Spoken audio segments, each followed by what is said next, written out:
മാത്രമല്ല കേരളത്തിലെ ലോക്സഭാ തെരഞ്ഞെടുപ്പുകളുടെ ഒരു പാറ്റേൺ നോക്കിക്കഴിഞ്ഞാൽ ഈ വലിയ പോളിംഗ് ശതമാനം ഉണ്ടായ സമയത്ത് എല്ലാം ആണ് യു ഡി എഫിന് വിജയം ഉണ്ടായിട്ടുള്ളത്. കഴിഞ്ഞ തവണ 77% വലിയ വിജയം ഉണ്ടായി. അതിനു മുമ്പ് 77-ലെത്തിയ സമയത്തും സമാനമായിട്ടുള്ള വിജയം യു ഡി എഫിന് ഉണ്ടാക്കാൻ കഴിഞ്ഞിട്ടുണ്ട്. അപ്പോൾ അതിനർത്ഥം കഴിഞ്ഞ തവണ യു ഡി എഫിന് വോട്ട് ചെയ്ത വലിയൊരു വിഭാഗം ആളുകൾ ഇത്തവണ നിരാശരായി പോളിംഗ് ബൂത്തിലെത്തിയില്ല.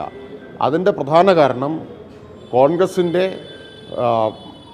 മതനിരപേക്ഷ നിലപാടുകളിൽ വെള്ളം ചേർക്കുന്ന സമീപനമാണ്.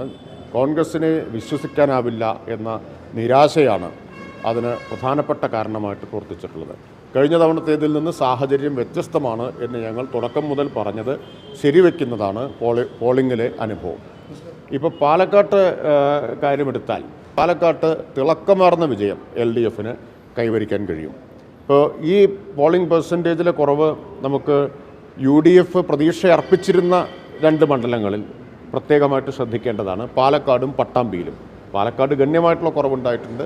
പട്ടാമ്പിയിലും ഏതാണ്ട് 4-5% കുറവ് വന്നതായിട്ട് നമുക്ക് കാണാൻ കഴിയും. അപ്പോൾ അതുകൊണ്ട് തന്നെ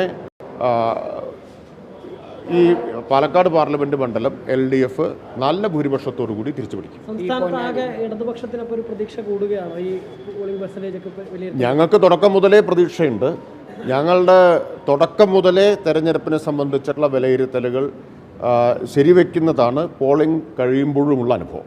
ഈ പൊന്നാനിയിലും കാര്യമായിട്ടുള്ള വോട്ടിങ്ങിൽ കുറവുണ്ടായിട്ട് ഇപ്പോൾ മിനിസ്റ്ററുടെ മണ്ഡലമായിട്ടുള്ള തൃത്താലയിൽ ഉൾപ്പെടെ പട്ടാമ്പിയിലും കുറവുണ്ടായിട്ട് ഈ സമസ്തയുടെ ഒരു മാറി നിൽക്കലൊക്കെ തന്നെ ആയിരിക്കും ഇതിനൊക്കെ ഒരു കാരണം. ഒരുപാട് ഘടകങ്ങളുണ്ട്. തീർച്ചയായിട്ടും സമസ്തയ്ക്ക് സ്വാധീനമുള്ളൊരു പ്രദേശമാണല്ലോ പൊന്നാനി. സമസ്തയോട് ലീഗ് എടുത്തിട്ടുള്ള നിലപാട് എന്താണെന്നുള്ളത് നമ്മൾ കണ്ടു. വളരെ പ്രകോപനപരമായിട്ടുള്ളൊരു നിലപാട് എടുത്തിട്ടുണ്ട്. സ്വാഭാവികമായിട്ടും അതെല്ലാം തെരഞ്ഞെടുപ്പിൽ പ്രതിഫലിക്കുന്നു എന്നതാണ് പോളിംഗ് കഴിയുമ്പോഴുള്ള സ്ഥിതി നമുക്ക് കാണാൻ കഴിയുന്നത്. തൃത്താലയിൽ നല്ല ഭൂരിപക്ഷം LDF സ്ഥാനാർത്ഥിക്കുണ്ടാവും. പച്ചക്കൊടി വിവാദം വലിയ രീതിയിൽ ചർച്ച ചെയ്തിരുന്നതാണ്. ഇന്നലെ KSMസ പ്രതികരിക്കുമ്പോഴും പറഞ്ഞിരുന്നത് യൂത്ത് ലീഗുകാർ വോട്ട് ചെയ്യാതെ മടങ്ങുന്ന സാഹചര്യം പൊന്നാനിയിൽ പലയിടങ്ങളിലും ഉണ്ടായിരുന്നത്. ഈ കൊടി വിവാദങ്ങൾ തന്നെ ആയിരിക്കും പൊതുവിൽ കോൺഗ്രസ് സ്വീകരിച്ച ഒരു മതനിരപേക്ഷ നിലപാടിലുള്ള ചാഞ്ചാട്ടമുണ്ടല്ലോ, ആ ചാഞ്ചാട്ടമാണ് ഈ വലിയ തോതിൽ UDF അനുകൂല വോട്ടുകൾ വരാതിരിക്കാനുള്ള കാരണം.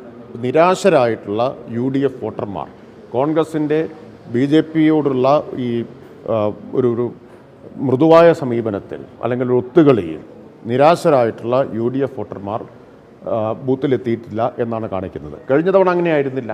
കഴിഞ്ഞ തവണ കോൺഗ്രസിൽ പ്രതീക്ഷ അർപ്പിച്ചിട്ടാണ് എത്തിയത്. കഴിഞ്ഞ 5 വർഷത്തെ അനുഭവം ആ പ്രതീക്ഷകളെയെല്ലാം നിഷ്ഫലമാക്കുന്ന തരത്തിലുള്ളതായിരുന്നു. ആ അനുഭവത്തിൻ്റെ കൂടി അടിസ്ഥാനത്തിലാണ്. എന്നാൽ LDFനൊപ്പം നിൽക്കുന്ന മതനിരപേക്ഷ വോട്ടുകൾ കൃത്യമായി വന്ന് പോൾ ചെയ്തിട്ടുണ്ട്. BJP പല മണ്ഡലങ്ങളിലും വിജയിക്കും എന്നാണ് പറയുന്നത്. ഇപ്പോൾ തിരുവനന്തപുരത്ത് ഉൾപ്പെടെ തീരദേശ മേഖലയിൽ കാര്യമായി അവർ വോട്ട് നേടിയെന്നാണ് അവരൊരു പ്രതീക്ഷ പറയുന്നത്. 4-ാം തീയതി വരെ BJPക്ക് അങ്ങനെ പ്രതീക്ഷിച്ചുകൊണ്ടിരിക്കാം. അതിനുള്ള മറുപടി 4-ാം തീയതി കിട്ടുമല്ലോ.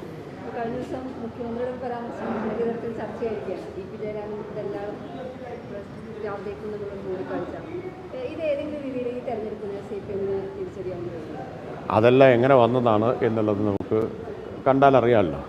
കഴിഞ്ഞ കുറച്ച് ദിവസമായിട്ട് നടന്നിട്ടൊരു ഓപ്പറേഷൻ്റെ ഭാഗമായിട്ടല്ലേ ഈ പോളിംഗിൻ്റെ തലേ ദിവസം ഇങ്ങനൊരു സാധനം വരുന്നത്. അതിനുള്ള മറുപടി കൃത്യമായിട്ട് മുഖ്യമന്ത്രി പറഞ്ഞു കഴിഞ്ഞിട്ടുണ്ട്.